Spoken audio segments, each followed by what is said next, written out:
Alors les amis, j'ai une très bonne nouvelle pour vous. Vous pouvez maintenant commencer la vente en ligne, même si vous n'avez pas beaucoup de budget. Vous n'avez pas besoin de beaucoup de capital maintenant avant de commencer votre vente en ligne depuis l'Afrique. C'est ce que beaucoup de coachs ne vous disent pas, mais ça c'est la vérité. Je vais vous apprendre dans cette vidéo comment vous pouvez débuter votre business de vente en ligne depuis l'Afrique sans pourtant avoir beaucoup de capital de départ. C'est la magie, n'est-ce pas? Alors restez jusqu'à la fin de cette vidéo car vous ne devez surtout pas manquer le 4e conseil. Alors le premier conseil que je veux vous partager, c'est de commencer avec WhatsApp Business. Il y a beaucoup de coachs maintenant, ils vont vous parler de sites Shopify, de création de sites, de telles choses ou bien d'autres choses. Alors, la réalité que vous ne savez pas, si vous commencez avec un site web, vous allez perdre beaucoup d'argent. Puisque au début, même si vous faites former, il va falloir quand même du temps. Surtout si vous utilisez de sites web, il va vous falloir du temps avant de vous adapter réellement au business. Et par ce temps-là, vous avez l'abonnement Shopify à payer, vous avez un nom de domaine à payer. Mais si vous commencez avec votre application WhatsApp Business, vous n'avez rien à perdre. Vous pouvez à la fois beaucoup plus donner de confiance à vos prospects et ils vont beaucoup plus vous faire confiance. Vous savez, surtout en Afrique, les clients aiment beaucoup plus discuter directement avec les vendeurs pour pouvoir être beaucoup plus rassurés. Alors, je vous conseille vivement de créer votre compte WhatsApp Business, bien paramétrer, faire vos catalogues de produits, ainsi de suite, avec les messages, les réponses rapides et autres. Alors, mon ami, si tu étais dans le doute et tu te disais, est-ce que tu pouvais vraiment te lancer dans la vente en ligne, même avec ton capital, alors tu viens d'apprendre que c'est bien possible avec WhatsApp Business. Le deuxième conseil, c'est de vendre dans votre propre pays. Il y a des gens qui veulent se lancer dans le e-commerce, mais pensent que forcément ils doivent vendre sur un marché étranger. Alors, je vous conseille vivement de vendre dans votre propre pays parce que ça va beaucoup vous faciliter la tâche. Là, vous-même, vous êtes déjà dans le pays. Vous maîtrisez déjà les réalités du pays. Vous pouvez facilement importer vous-même vos produits, avoir vos livreurs, rencontrer vos partenaires directement et discuter avec eux. Alors, ça va beaucoup vous faciliter la tâche. C'est votre monnaie que vous utilisez également.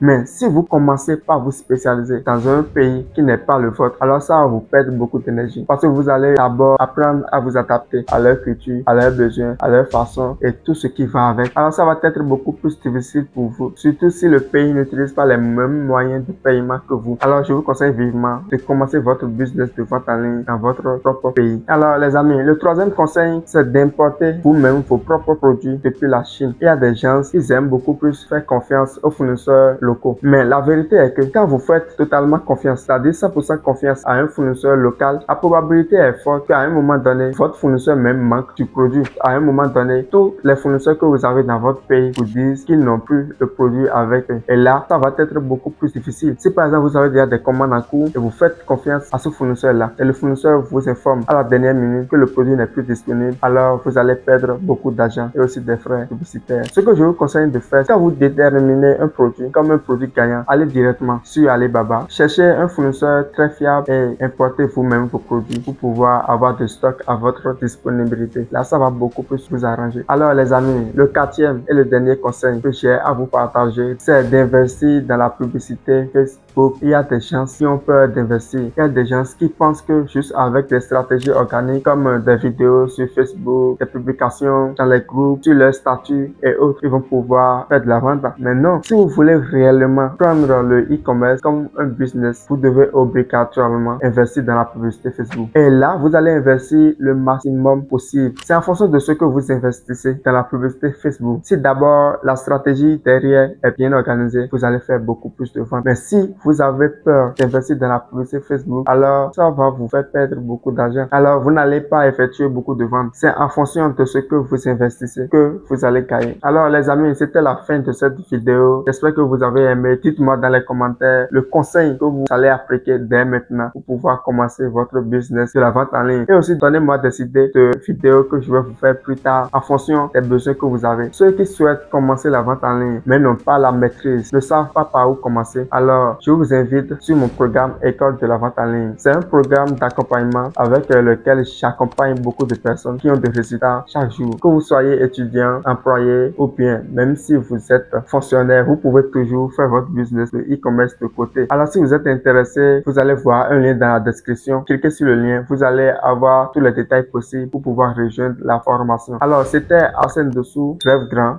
commence petit mais agis dès maintenant.